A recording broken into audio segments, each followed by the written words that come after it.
হ্যাঁ, গ্রামে বসে বসে কৃষ্ণ কথা শ্রবণ করছে। তাই এখানে যে আপনারা বসে আছেন, হয়তো অনেকেই অপলকে, মানে আমরা দেখতে পাচ্ছি না, অনেকে হয়তো পশু পাখি বসে আছে গাছের ডালে, বসে বসে কৃষ্ণ কথা শ্রবণ করছে।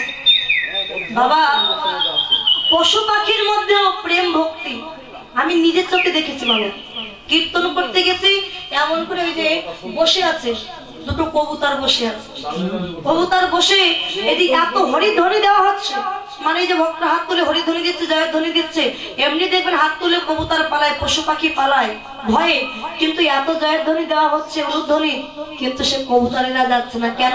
ওই বসে বসে কৃষ্ণ কথা শ্রবণ করছে। না না, কৃষ্ণ কথা। পশু পাখিও তো ভক্ত। আমি তো বললাম আজকে বৃন্দাবনে ময়ূর ময়ূরিনীও ছুটে এসেছে, যদি কৃষ্ণের যুগল দেখতে পারতাম। শুধু একটি নয় বাবা, সাভারে পঞ্চবটী আশ্রম আপনারা অনেকেই চেনেন। ওই পঞ্চবটী আশ্রমে আমি কীর্তন করতে গেছিলাম বাবা, জাগরণ গান গাইছি। এখন সকালবেলা জাগরণ গান, কয়েকজন ভক্ত, বেশি ভক্ত নয়। আর কি বলবো বাবা, তাকে ওটা বলাই ভুল, ছাগল বললে ভুল হবে বাবা, সে একজন পরম ভক্ত। এসে ওই আপনারা যেমন বসে আছেন, ও দূরে বসে বসে ওই ঘাস, মানে মুখে ঘাস আছে, সেটা নিয়ে ওই বসে বসে কৃষ্ণ নাম শ্রবণ করছে। আর এই যে এমন করছে, এমন করছে, মানে এই যে 4 ঘন্টা আমি কীর্তন করেছি, বসে তো বসে আছে, বসে বসে কীর্তন শেষ, আমিও নেমে গেছি, ও চলে গেল। পরবর্তী দল যখন আবার আসলে উঠলো, আবার এসে বসে ওই কীর্তন শুনছে। তাড়িয়ে দিচ্ছে মানুষের, ভক্তরা তাড়িয়ে দিচ্ছে যা, কিন্তু বাবা যাচ্ছে, ওই বসে কীর্তন শ্রবণ করছে। আরো তার প্রমাণ, ওই যে নবাবগঞ্জে কীর্তন করতে গেছি, আমার এক দলের কীর্তনও শেষ, ভক্তরা এসে সবাই কি করছে, আসলে গড়াগড়ি দিচ্ছে। ভক্তদের মাঝখানে একটা কুকুর এসেছে বাবা, কুকুর এত ভক্তের মাঝখানে এসেছে, সে এসে ভক্তরা যেমন গড়াগড়ি দিচ্ছে, ওই কুকুরটা ঠিক তেমন ভাবে মানুষের মতো গড়াগড়ি দিচ্ছে।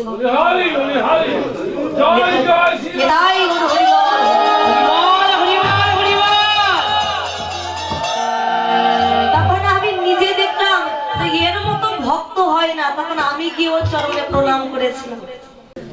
হ্যাঁ, যদি পারেন তাকে বাড়িতে রেখে খেতে দেবেন, কেননা কুকুর হচ্ছে বিশ্বস্ত বন্ধু। অন্য পশু বেইমানি করে, কিন্তু কুকুর কখনো কোনোদিন বেইমানি করে না মালিকের সাথে।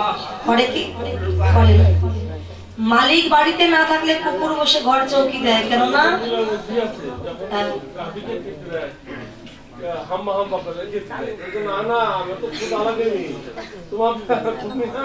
আমি যখন হাম্বা করি তখন মনে হচ্ছে না, আমি কৃষ্ণ আমার তো জ্বালা গেনি, আমি যখন হাম্বা করি আমার ভগবান তখন না। জয় রাধে। এখন রাধা গোবিন্দ তো যুগলে আছে, দেখাতে হবে স্বয়ং দেখে, রাধা গোবিন্দ তো স্বয়ং রাখতে হবে না, এরপরে স্বয়ং দেওয়া হয়েছে, জায়গায় দিতে হবে।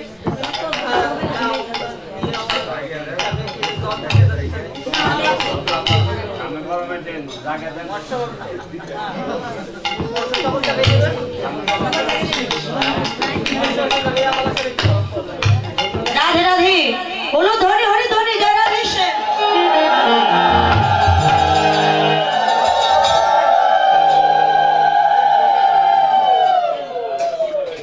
না না, অলস তো শেষ, রাধা গোবিন্দ সামনে দিয়েছে না, 6টা শেষ। রাধা গোবিন্দ ওই যে বললাম, শুধু যে একটা পদ রাধা গোবিন্দ শুধু শয়নে দিতে হবে, মানে ঘুমাতে আর কতটুকু সময় লাগে সেইটুকু।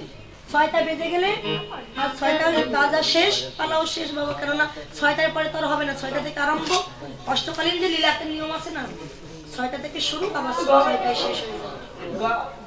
জয় রাধে।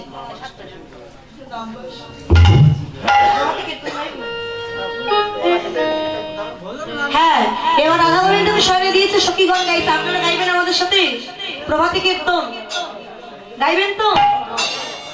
রাধে রাধে। রাধে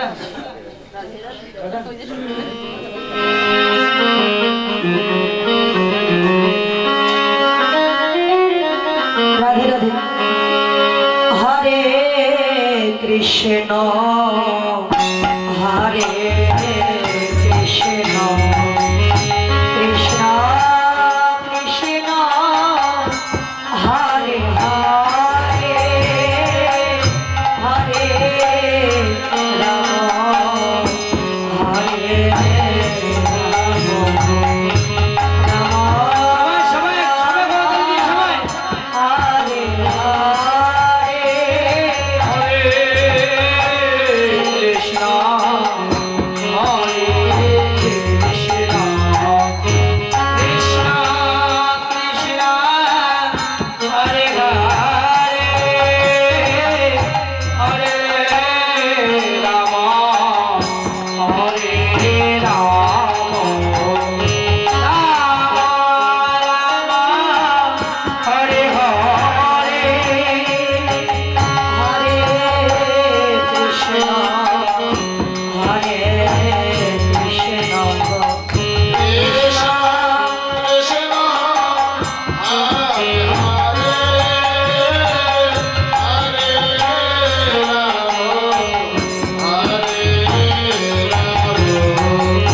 নাভিমূলে মণিপুর চক্র ভেদ করে, বক্ষে অনাহত চক্র ভেদ করে, কণ্ঠে বিশুদ্ধ চক্র ভেদ করে, ভুরু যুগলে দুই অঙ্গুলে ঊর্ধ্বে দ্বিদল পদ্মে আজ্ঞা চক্র ভেদ করে, সহস্র সারি সহস্র দল পদ্মে যদি বিন্দুকে তোলা যায়, একমাত্র সেই ব্যক্তি রাধা হতে পারে। তাই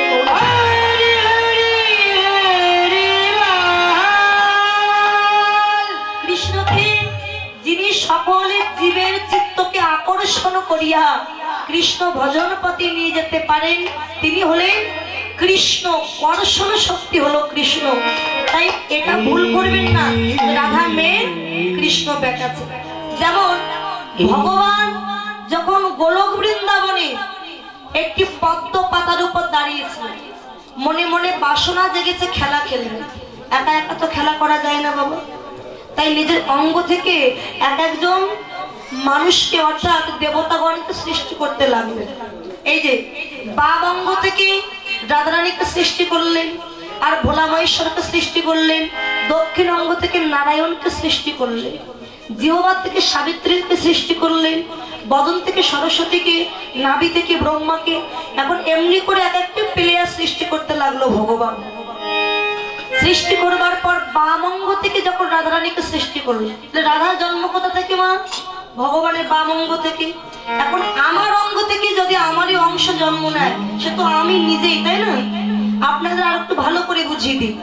যেমন আপনি একটা ঘরের ভিতরে গেছেন, এই বাম হাতখানা আপনার খুবই যন্ত্রণা হচ্ছে, আপনি আপনার ডান হাত দিয়ে একটু মলম নিয়ে বাম হাতের উপরে মালিশ করছেন। এখন আড়াল থেকে যদি কেউ দেখে, কেউ কিছু ভাববে না, কেননা আপনার হাত দিয়ে আপনি আপনার হাতে মালিশ করছেন। কিন্তু ওই ঘরে যদি অন্য কেউ প্রবেশ করে আপনার হাতের উপরে হাত দিয়ে বসে থাকে কিংবা হাত মালিশ করে দেয়, যদি আড়াল থেকে কেউ দেখে, খারাপ ভাববে, ভাববে না মা? ভাববে। কিন্তু নিজের হাতে যদি নিজে মালিশ করেন, কেউ খারাপ বলবে না। তত্ত্বে বললেন ভগবানের অঙ্গ থেকে রাধার উৎপত্তি। তাহলে ভগবান রাধা একই আত্মা, শুধু দেহ দুইটি। তাহলে নিজের সাথে নিজে ভালোবাসা করেছে ভগবান। যদি পারো তোমরাও নিজের সাথে নিজে ভালোবাসা করো। ওই ভালোবাসা করলে কেউ কখনো বদনাম দেবে না। নিজের সঙ্গে নিজের ভালোবাসা। ভগবান কে, তিনি কি করতে পারেন? নারদ মুনি বললেন, এই যে কৃষ্ণ, এই যে তোমার নাকি 16,108টা স্ত্রী। একটা স্ত্রী? আচ্ছা, ভগবানের কি সত্যি 16,108টা স্ত্রী ছিল? এটা অনেকে বলে। এরা কারা? না, হ্যাঁ, 8 জন ছিল কৃষ্ণের পাটরানী, আর 16,100 ছিল নরকাসুরের অত্যাচারী। নরকাসুর এদেরকে তুলে নিয়ে গিয়ে প্রত্যেক দিন নির্যাতন দিত। আর এই রমণীগণ কেঁদে বলতো, প্রভু এই কষ্ট আমরা সহ্য করতে পারছি না, তুমি আমাদের উদ্ধার করো। এখন গোবিন্দ ভক্তের নয়নে জল সইতে না পেরে নরকাসুরকে বধ করে 16,100 রমণীকে উদ্ধার করলো। এবার এই রমণীগণ বলল, প্রভু এই জগতে পতিতা বলে আমাদের তো কেউ গ্রহণ করবে না, কেননা পরের অধীনে ছিলাম এতদিন, কেউ তো গ্রহণ করবে না। তাহলে আমাদের কি মনের আশা পূর্ণ হবে না? আমরা কি করব? আমরা প্রাণে বাঁচতে চাই না। গোবিন্দ বললেন, তোমরা জানো না গোপী, কেউ নাই যা আমি আছি তা।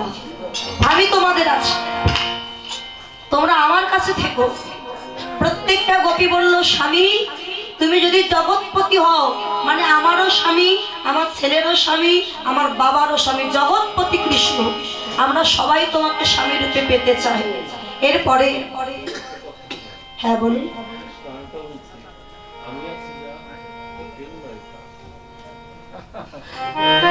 আমি বলেছি আমি আছি যার, ভয় নাই তার, মানে কেউ নাই যার, আমি আছি তার।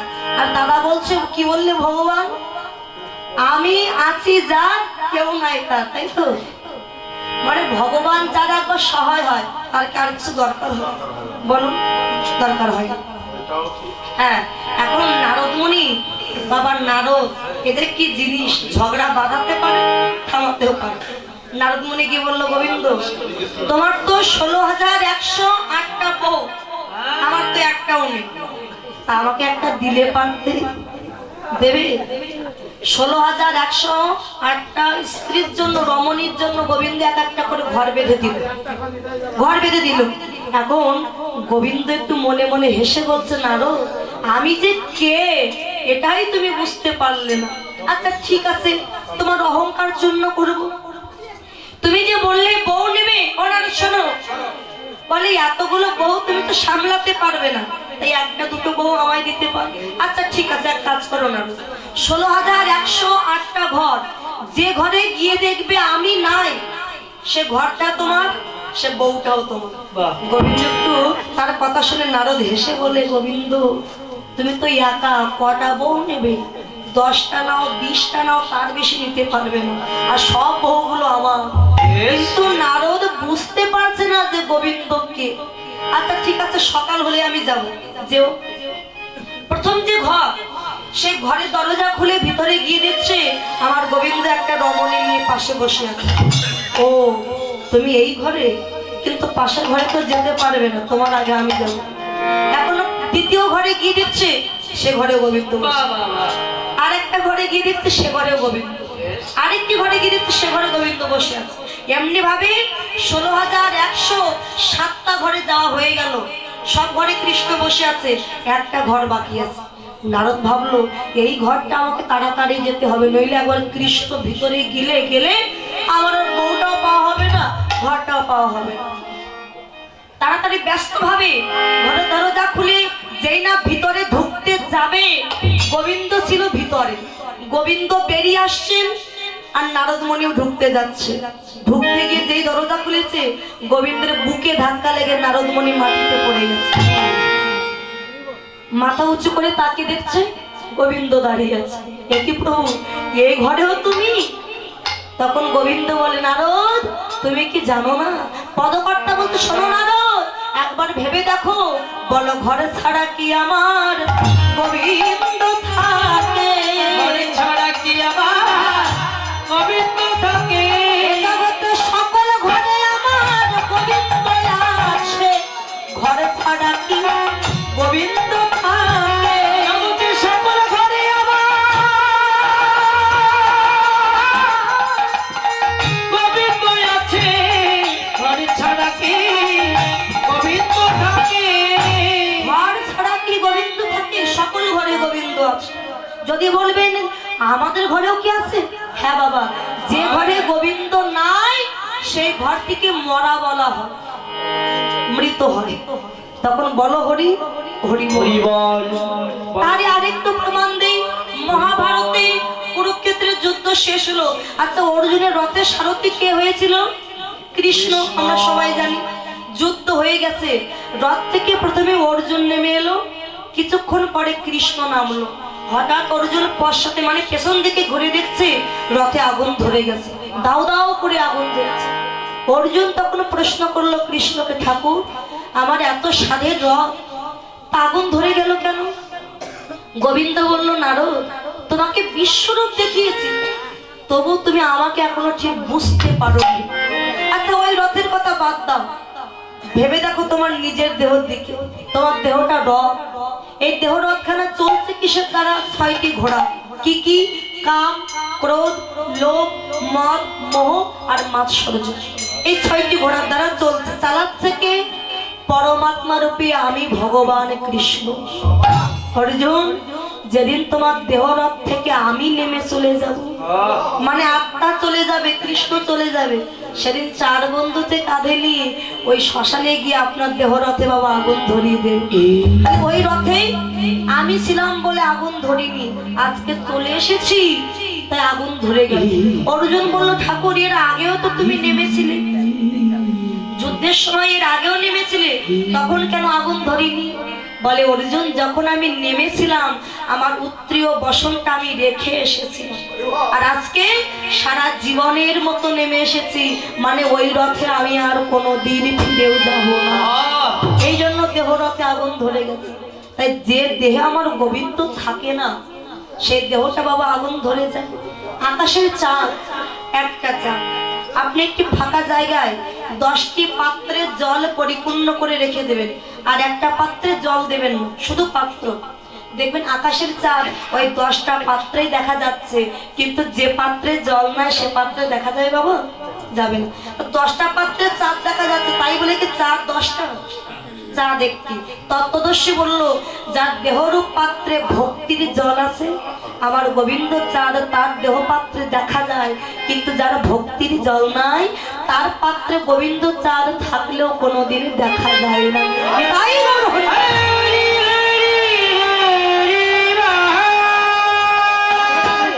তাই রাধা গোবিন্দ ঘুমিয়ে আছেন নিজের সঙ্গে নিজে, আজকে দুইজন ব্যক্তি ঘুমিয়ে আছে এমন সময়, হ্যাঁ এমন সময় ললিতা বিশাখা গিয়ে দেখছে কি ওরে রাস জাগরণে নিকুঞ্জ ভবনে, রাস জাগরণে নিকুঞ্জ ভবনে, রাস জাগরণ রাস জাগরণে নিকুঞ্জ ভবনে, রাস জাগরণে নিকুঞ্জ ভবনে, আহা এলুয়া অবশ্য ঘরে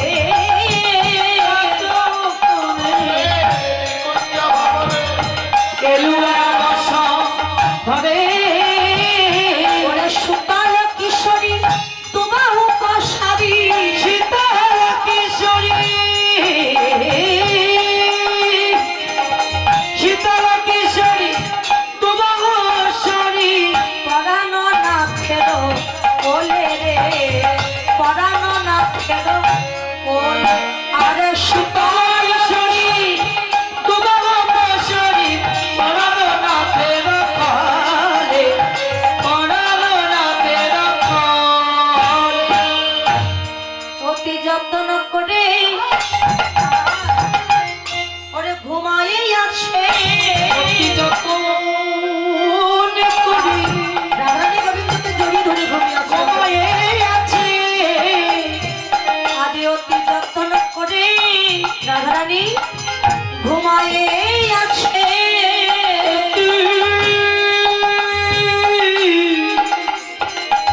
যত্ন করে ঘুমায়ে আছে, যাদের নয়ন আছে নও না দেখে, দেখো দেখো অতি যত্ন করে রাধে ঘুমায়ে আছে, যাদের নয়ন আছে,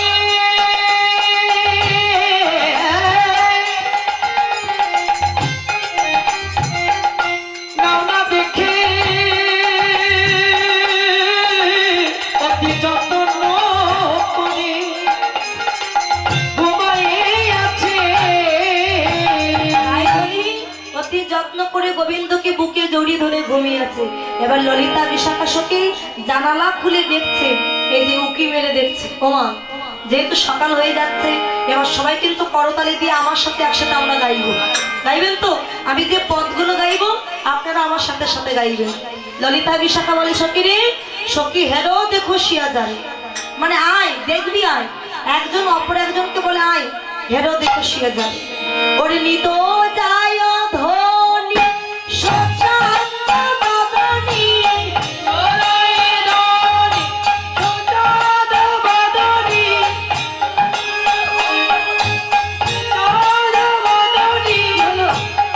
আস্তে আস্তে পদগুলো বুঝতে পারছেন, নিত যায় ধনি সচান্ত বদন, গাইবেন তো? দেখবেন পদগুলো ভালো লাগবে গাইলে। রাধে রাধে।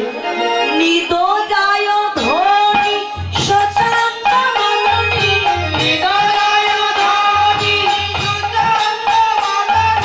শ্যাময়ঙ্গে দিয়ে পারে, শ্যাময়ঙ্গে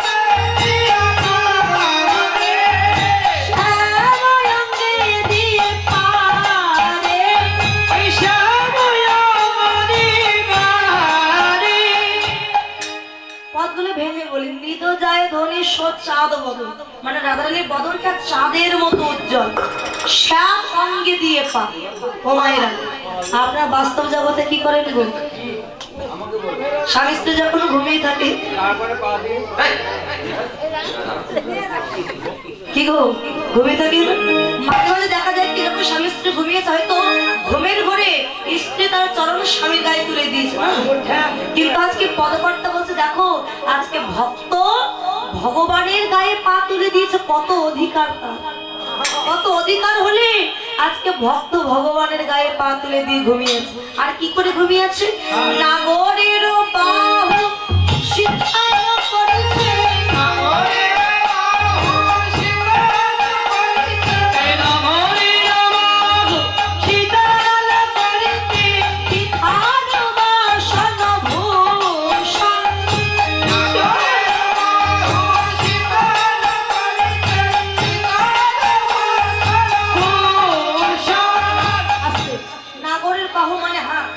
রাধারানী গোবিন্দের হাতের উপরে এই মাথা রেখেছে, বালিশ সরিয়ে দিয়ে গোবিন্দের হাতের উপরে মাথা রেখে ঘুমিয়ে পড়েছে। আর কি করে গো, না সার নিঃশ্বাস নেশার তুলেছে, ওই নাশার নিঃশ্বাসে নেশার তুলি। এগুলো ধরে হরি হরি বল।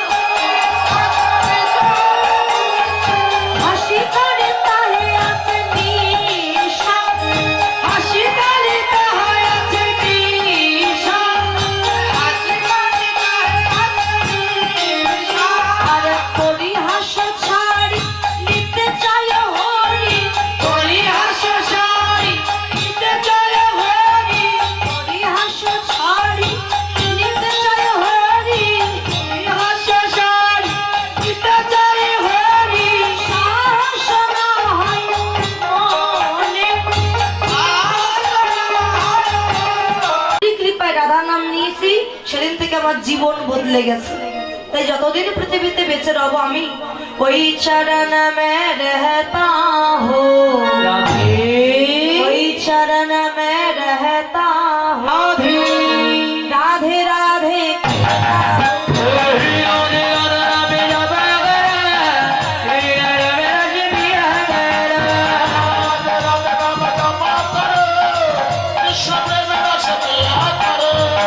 राधे तुम है वृंदावनवासी, हम करेंगे चरणों में दासी।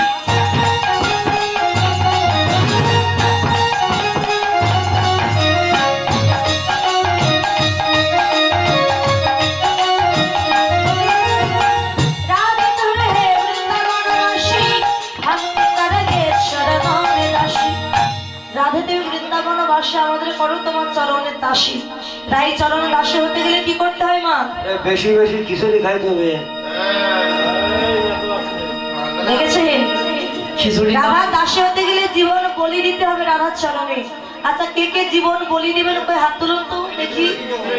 এই যে আগে ভক্ত দিয়েছে জীবন বলি দিবে। এখানে সবাই বলি দেবে। হ্যাঁ সবাই বলি দেবে, কিন্তু যে হাত তুলতে বলি অনেক জায়গায় কি করে জানেন, বলে না এইভাবে এমনি করে সবাই বসে থাকে।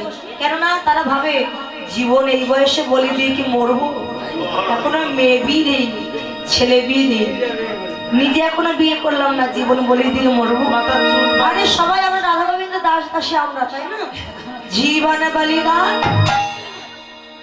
ভক্তি কিয়া করো, জীবন বলিদান ভক্তি কিয়া করো।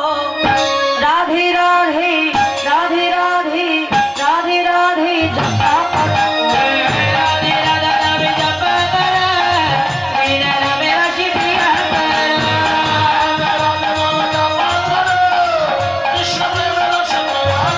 বলো রাধে রাধে রাধে রাধে সবাই মিলে রাধে রাধে রাধে রাধে রাধে রাধে শ্রী রাধে রাধে শ্রী রাধে রাধে শ্রী রাধে রাধে শ্রী রাধে রাধে শ্রী রাধে রাধে শ্রী রাধে রাধে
গীত করে পরিশ্রান্ত হয়েছে। ললিতা বিশাখা বলে, "এই রাধে, একবার চেয়ে দেখ, সারা নিশি নৃত্য গীত করে তোর গোবিন্দের নয়ন দুটি কেমন রক্তবর্ণ হয়েছে। আর বিলম্ব করিস না, উদ্যান থেকে কুসুম চয়ন করে নিয়ে গোবিন্দের জন্য সজ্জা নির্মাণ কর।" আচ্ছা মা, আপনারা তো গোবিন্দ পূজা করেন, বলুন তো কোন ফুল গোবিন্দ সেবা হয় না? কোন ফুলে গোবিন্দ সেবা হয় না মা? মায়েরা বলবে, মায়েরা তো পূজা করে। কোন ফুল মা? অনেকে বলে শিমুল ফুল, পলাশ ফুল, এগুলো গোবিন্দের সেবায় লাগে। শুধু এই বাস্তব জগতের ফুল না, যে ফুলে মধু নয়, ভ্রমর বসেছে, ওই ফুল গোবিন্দ সেবায় লাগে না। কুড়ি ফুল গোবিন্দ সেবায় লাগে না। ঝরা ফুল, সেটাও গোবিন্দ সেবায় লাগে।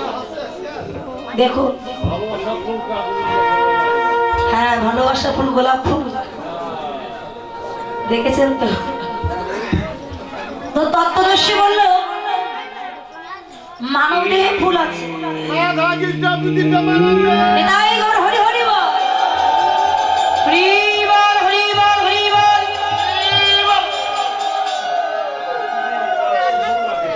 কোন ফুল বাবা? ওই যে তিন প্রকারের ফুল, একটা ঝরা ফুল, একটা এঁঠো ফুল, একটা কুড়ি ফুল। এই তিনটে ফুল গোবিন্দ সেবায় লাগবে না। লাগবে যে ফুলে মধু আছে কিন্তু ভ্রমর বসিনি, ওই ফুল। আপনারা বলবেন, তাহলে আমরা কেমন করে জানবো এই ফুলে মধু আছে কিন্তু ভ্রমর বসিনি? তত্ত্বদর্শী বলল, যাহা আছে বিশ্ব ব্রহ্মাণ্ডে তাহা আছে দেহ। এই দেহটা বাগান সবার, এই দেহ বাগানে একটা ফুল আছে সবারই। কি ফুল? যৌবন নামক ফুল। যৌবন ফুল যখন প্রস্ফুটিত হয়, দেখবেন মানুষ কুপথে চলে যায়। মানে ফুল যতক্ষণ না না ফোটে ততক্ষণ তো আর ভ্রমণ আসে না। 20 থেকে আসে না। আর যেই মানুষের যৌবন বয়স হয়, দেখবেন মানুষ কুপথে চলে যায়, খারাপ হয়ে যায়। মানে যৌবন ফুলের উপরে কুসঙ্গের ভ্রমর বসার আগে গুরুচরণটা আশ্রয় করে যদি কেউ অনুরাগ দ্বারা, অনু মানে আসক্তি, রাগ মানে ভালোবাসা, অনুরাগ দিয়ে এই যৌবন ফুলকে চয়ন করে ভক্তির সুতা দিয়ে মালা গেঁথে যদি গোবিন্দের গলায় পরানো যায়, এই ফুল লাগে আবার গোবিন্দ। হরি হরি বল, হরি বল, হরি বল। কিন্তু মাগো, যদি একবার ভ্রমর বসে যায় যৌবন ফুলে, আর কখনো কোনোদিন এই যৌবন ফুলকে আমার কৃষ্ণ সেবায় লাগবে না। আমাদের অবস্থা কি হয়েছে গো? ফুল যখন শুকিয়ে যায়, দেখবেন কেমন হয়ে যায়। শুকিয়ে গেলে আমাদের যখন বৃদ্ধ হয়ে যাব আমরা, এই যৌবন ফুল যখন শুকিয়ে যাবে, তখন আমাদের অবস্থা ঠিক তেমন। চোখে ভালো দেখতে পাবো না, কানে ভালো শুনতে পাবো না, হাত পা শুকিয়ে যাবে, চামড়া দোলা হয়ে যাবে বাবা। আজকে যৌবন ফুল এখন আছে, সকালে সকালে কৃষ্ণ ভজনে যাব। কিন্তু কি এখন কৃষ্ণকে বড় আমরা কেউ বড় ভালোবাসি? কৃষ্ণকে ভালোবাসি আমরা বাবা? কাকে ভালোবাসি গো? প্রসঞ্জিৎ, মৃদু, রাধে রাধে। আজকাল তো ভালোবাসা করতে করতে মোবাইল গরম হয়ে যাচ্ছে, ফেটে যাচ্ছে মোবাইল। হ্যাঁ, কৃষ্ণকে বড় দুর্লভ ভালোবাসি আমরা। এই যে অনেক জায়গায় কীর্তন করতে যাই, শুনি একটা ছেলে একটা মেয়েকে না পেয়ে আত্মহত্যা করেছে। মানে ছেলের মেয়েকে না পেয়ে, কিন্তু কোথাও শুনলাম না ভক্ত কৃষ্ণকে না পেয়ে আত্মহত্যা করেছে। এগুলো করবে না। এই যে ভালোবাসার মধ্যে বিভেদ, তফাৎ এই জায়গায় এগুলো হলি বলা। একটু ভালোবাসার কথা বলবো নাকি দিদি? বলবো। রাধে রাধে। আজকাল তো কত ভালোবাসা হচ্ছে। ছোট্ট একটা কথা বলি, ভালোবাসা কত হচ্ছে। আমি যখন ভারতে ছিলাম, আমার কীর্তনের অভ্যাস হচ্ছে, মানে কীর্তন শেখা ভারত থেকে। একদিন আমার গুরুদেবের সাথে আমি ট্রেনে উঠে যাচ্ছি আত্মীয়র বাড়িতে। এখন যেতে যেতে ট্রেনে উঠেছি, যে সিটে আমি বসেছি, আমি ছিলাম বসিরহাট বাবা, ওটা হচ্ছে সন্দেশখালী জায়গাটার নাম, বসিরহাট। হ্যাঁ, কাছে আমার বাড়ি থেকে বেশি দূর না, মানে আমার বাড়ি যেখানে ভোমরা বর্ডার পার হলেই বসিরহাট। হ্যাঁ, ওটা বসিরহাট। এখন গুরুদেবের সাথে গিয়েছি, যেই না ট্রেনে উঠেছি, উঠে দেখলাম আমার পাশে দুইজন নায়ক নায়িকা বসে আছে। মানে সিনেমার নায়ক নায়িকা নয়, তবে ওই দিদি ভাইদের মতো, আমাদের মতো নায়িকা, দাদা ভাইদের মতো নায়ক বসে আছে। দুইজন বসে গল্প করছে। এখন আমি কি ওদের পাশে গিয়ে বসেছি, আছে না মানুষ, গিয়ে বসেছি, দেখলাম দুইজন গল্প আরম্ভ করেছে। কি যে ফুসফুস ফুসফুস করে গল্প করে বাবা। একে একে 21টা স্টেশন পার হয়ে গেল, আমার স্টেশনে শেষ হয়ে গেল, কিন্তু ওদের কথা শেষ হলো না। তখন ছেলেটি নেমে যাচ্ছে, যখন মেয়েটিকে ডেকে বলছে, সব কথা বলা হলো না। তখন মেয়েটি বলছে, এক কাজ করো, সব কথা তো বলা হয়নি না আজকে বিকাল বেলা এসো। বিকাল বেলা ওই নদীর ধারে যে একটা গাছ আছে না, কিছু কিছু ছোট ছোট গাছ, ওই গাছের নিচে বসে দুইজন গল্প করবে। ঠিক আছে, বিকাল বেলা আবার গেছে বাবা, এখন গিয়ে গল্প করছে দুইজন। এদিকে একটা দাদু, বৃদ্ধ দাদুর একটা গরু হারিয়ে গেছে। সারাদিন ধরে গরুটা খুঁজেছে, কিন্তু গরুটা খুঁজেই পায়নি। এখন বৃদ্ধ মানুষ, বয়স হয়ে গেছে, কষ্ট হয়ে গেছে, নদীতে হাত মুখ ধুয়ে গামছায় হাত মুখে মুছে একটা গাছের নিচে বসে আছে চুপটি করে। হঠাৎ দেখছে ওই ফুসফুস ফুসফুস শব্দ কানে আসছে।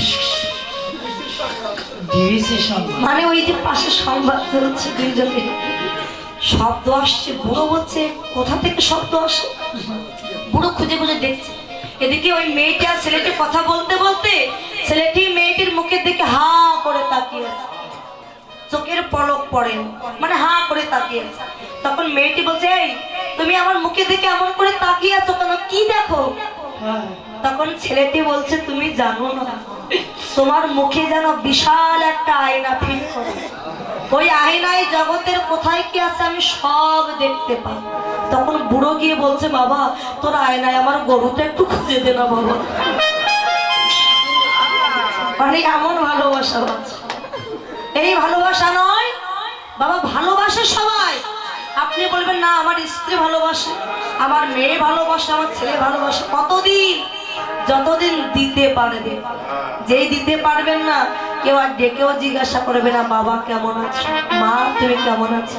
তাই ভালোবাসে সবাই, সেই বাসার ভালো কেউ বাসে না, সেই বাসার ভালো কেউ বাসে না। এরা নিতে জানে কিন্তু দিতে জানে না, বাসার ভালো কেউ বাসে না। এরা নিতে জানে কিন্তু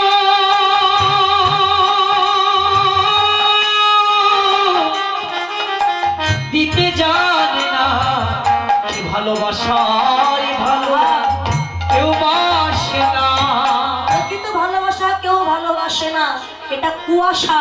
আর ভালোবাসা তারপরে হবে ভালোবাসা, ভালোবাসা ভালো করতে পারি। তাই আজকে রায়ধনী আমার ফুল তুলে নিয়ে এসে গোবিন্দের জন্য শয্যা নির্মাণ করেছে। আমার দাদা ভাই গোবিন্দ সেবা 100 টাকা দান করেছে। আর একজন দাদা ভাই,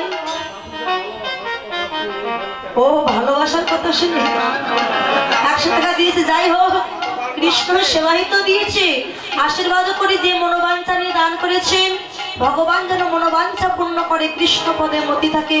তার সঙ্গে আমার ভক্ত দাদা ভাই, তিনি একটি বস্ত্র দান করেছে। যে মনোবাঞ্ছা নিয়ে দান করেছেন, ভগবান যেন মনোবাঞ্ছা পূর্ণ করবে। তাই গৌর হরি হরি। শয্যা প্রস্তুত করে রাধারানী আমার গোবিন্দকে সেবা দিয়েছে। বাবা গোবিন্দকে সেবা দেওয়ার পরে পদ সেবা করছে। পদ সেবা করতে করতে দুইজনে তো সারানিশি নৃত্য গীত করেছে। রায়ধনীরও দুটি নয়নে যেন রক্তবর্ণ হয়ে গেছে। তাই গোবিন্দের পদ সেবা করতে করতে আমার গোবিন্দকে জড়িয়ে ধরে রাধারানীও কি ঘুমিয়ে আছে, ঘুমিয়ে পড়েছে ওই শয়ন মন্দিরে। আর যেই না শয়ন করেছে, ওমা আপনাদের সখীরা আছেন, আছে তো? দেখবেন কিছু কিছু দুষ্টু বান্ধবী আছে। দুষ্টু বান্ধবী কেমন? মানে আপনার যখন নতুন বিয়ে হয়, বিয়ে হওয়ার পর যখন আপনি বাবার বাড়িতে আসবেন, এখন স্বামী স্ত্রী ঘুমিয়েছে, তখন বান্ধবীরা জিজ্ঞাসা করে না, হ্যাঁ রে চল গিয়ে দেখি আসে ওরা ভিতরে কি করে। কারণ দুষ্টু বান্ধবীও আছে। আজকে ললিতা বিশাখা এরা তো মরমের মরমিয়া সখী, রাধা গোবিন্দের যুগল সেবা দর্শন করবার জন্য বড় অধীর আগ্রহে বসে থাকে। যেই না রাধা গোবিন্দ শয়ন মন্দিরে ঘুমিয়েছে, ললিতা বলে এই চল তোমরা গিয়ে দেখে আসি। চল, রাধা গোবিন্দের যুগল। তাই বলে বাস্তব জগতের ভালোবাসা, স্বামী স্ত্রী ভালোবাসা, আর এই ভালোবাসা ইয়াদ করলে হবে না বাবা। বাস্তব জগতে একটা ছেলের সাথে একটা মেয়ের বিয়ে হয়, কিন্তু রাধা গোবিন্দ কে? অনেকে বলে রাধা একটা মেয়ে, কৃষ্ণ একটা বেটা ছেলে, জগতে কত লীলা করেছে। এই ভেবে যদি কেউ কীর্তন শ্রবণ করে তবে সর্বনাশ হয়ে যাবে। রাধা কোনো মেয়ে ছেলে নয়, আপনারা যে কেউ রাধা হতে পারেন। যিনি ব্রহ্মকে ধারণ করতে পারেন তিনি হলেন রাধা, যিনি আরাধনা করেন তিনি হলেন রাধা। ব্রহ্ম হইতে নিম্নগামী তারে বলি ধারা, আর নিম্ন হইতে ঊর্ধ্বমুখী তারে বলি রাধা। ধারা উল্টালে হয় রাধা। এখন যদি বৃষ্টি হয়, বৃষ্টির জল উপর থেকে নিচে পড়ে, এটাকে বলা হয় জলের ধারা। আর নিচের জল যদি উপরে ওঠে, ওটা নাকি তাই? নিচের জল উপরে ওঠে মা? ওঠে? ওঠে। প্রমাণ কি? আপনি টিউবওয়েলে যাবেন, পাম্প দেবেন, নিচের জল উপরে উঠবে। তত্ত্বে বললেন দেহের একটা ধারা, এই ধারাকে যদি ঊর্ধ্বগামী করতে চাও তাহলে কি করবে? পাম্প দেওয়ার দরকার। 21,600 বার শ্বাসকে কন্ট্রোল করে নিম্নগামী বিন্দুকে যদি ঊর্ধ্বগামী করা যায়, কি করে? নারায়ণের করে থাকতো একটি চক্র, আর ভগবান মানুষের দেহখানা 6টি চক্র দিয়ে গঠন করেছে। তাই নিম্নগামী কৃষ্ণ, তাকে ঊর্ধ্বগামী করতে হলে আগে স্বাধিষ্ঠান চক্র ভেদ করে। এই যে আপনার সারা রাত ধরে কীর্তন শুনছেন, যখন ঘরে ফিরে যাবেন তখন এমন মনে হবে যে একটু ঘুমাতে পারলে আছে, কষ্ট হচ্ছে। তো সারা নিশে নৃত্যগীত করেছে রাধা গোবিন্দ। নৃত্যগীত করবার পরে এবার রাধা গোবিন্দকে অলস হতে হবে, মানে রাধা গোবিন্দকে শয়নে দিতে হবে। তো শয়নে দেওয়ার আগে আগের কীর্তনী এসে তো শয়নে দিয়েই দিয়েছে, আমি আর কি হয়। ওনার নিয়ম ছিল রাধা গোবিন্দকে নৃত্য করানোর পরে এই পর্যন্ত রাখা, যুগলে রাখা। আমি এসে শয়নে দেবো, শয়নে দেওয়ার পরে আমি জাগাবো, উনি তো শয়নে দিয়ে দিয়েছি। এই জন্য নিয়ম আছে পালা। তো চলুন আস্বাদন করো রাধা গোবিন্দের সে অলস কুঞ্জ ভঙ্গ লীলা। জয় জয় নিতাই গৌরী শিরানাথ প্রীতি প্রেমানন্দে।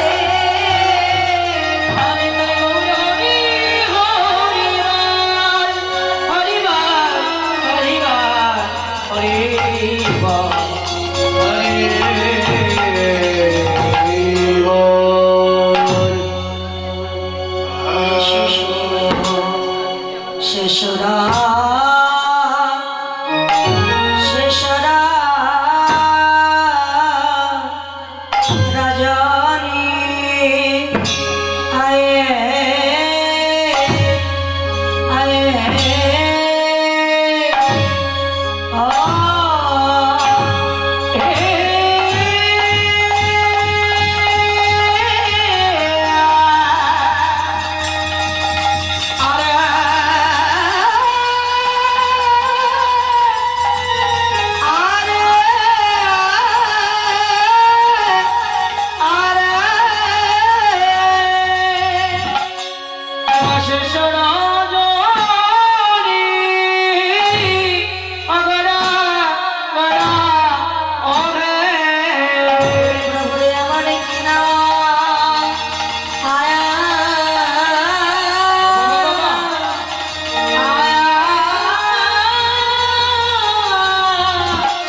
ও